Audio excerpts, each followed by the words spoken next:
दोस्तों, क्या कोई इंसान अंतरिक्ष से छलांग लगा दे तो वह पृथ्वी पर कितने दिनों में आ सकता है? क्या हम अंतरिक्ष से किसी छोटे पत्थर को फेंकें तो वह पृथ्वी पर सही सलामत आ सकता है? तो ऐसे ही जानकारी हम आपको देने वाले हैं, तो लास्ट तक बने रहें। लेकिन यह जानने से पहले एक लाइक जरूर कर दें। अंतरिक्ष से गिरना किसी पैराशूट से छलांग लगाने जैसा नहीं होता है। वहाँ से गिरने में कई तरह की समस्याओं का सामना करना होता है। ऑक्सीजन की कमी, कचरे से टकराने की संभावना, वायुमंडल के घर्षण के तापमान जैसी कई कारक हैं जो अंतरिक्ष से गिरने के दौरान काम करेंगे। लेकिन यह फिल्मों की तरह गिरने जैसा बिल्कुल नहीं होगा। अंतरिक्ष और आसमान से छलांग लगाने में बहुत अंतर होता है।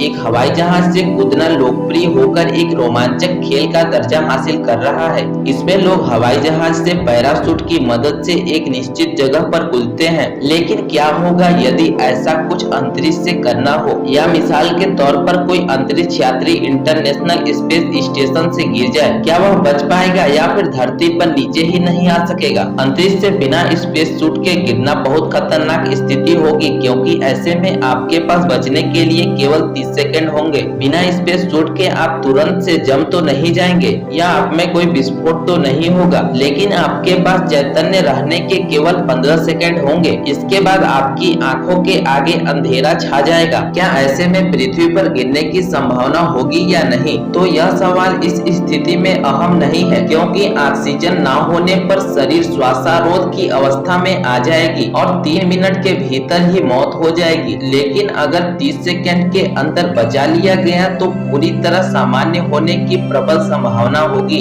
लेकिन इंटरनेशनल स्पेस स्टेशन से अगर आप स्पेस सूट पहनकर बाहर आए तो ऑक्सीजन की कमी की समस्या नहीं होगी। आप फौरन ही पृथ्वी पर गिरने नहीं लगेंगे। ऐसा इसलिए होगा क्योंकि आप पृथ्वी की कक्षा में हैं, जहां चीजें पृथ्वी पर गिरती नहीं बल्कि उसका चक्कर लगाती हैं। खुद आईएएस ध्वनि की भी तेज गति से चल रहा होता है और ऐसे में आप भी पृथ्वी का चक्कर लगाने लगेंगे। लेकिन फिर भी अगर आप इंटरनेशनल स्पेस स्टेशन से कूदे तो बाहर आने के करीब 2.5 ईयर बाद आप पृथ्वी के वायुमंडल में आकर गिरना शुरू कर सकते हैं। चीन के स्पेस स्टेशन तियानगोंग 1 को कक्षा से बाहर आने में 2 साल लगे थे और अब वह पृथ्वी की निचली कक्षा में है। तो क्या अंतरिक्ष से कूदकर धरती पर उतरा जा सकता है? तो ऐसा होना मुश्किल ही है, क्योंकि रास्ते में आपको हजारों अंतरिक्ष के कचरे के टुकड़े मिलेंगे जो बहुत ही तेजी से पृथ्वी की कक्षा में घूम रहे होंगे। इनसे अगर आप बच भी गए तो पृथ्वी के वायुमंडल में आते ही ध्वनि से 6 गुना गति से गिरने के कारण वायुमंडल का घर्षण आपके आसपास 1600 डिग्री सेल्सियस पहुंचा देगा, जो लोहे तक को पिघलाकर हर चीज का चूरा बना देते हैं। इससे यह पता चलता है कि अगर हम अंतरिक्ष से छलांग लगा दे तो पृथ्वी तक आना नामुमकिन है। यह जानकारी आपको कैसी लगे कमेंट बॉक्स में जरूर बताएं। अगर आप हमारे चैनल पर नए हैं तो लाइक बटन दबाकर सब्सक्राइब जरूर कर लें।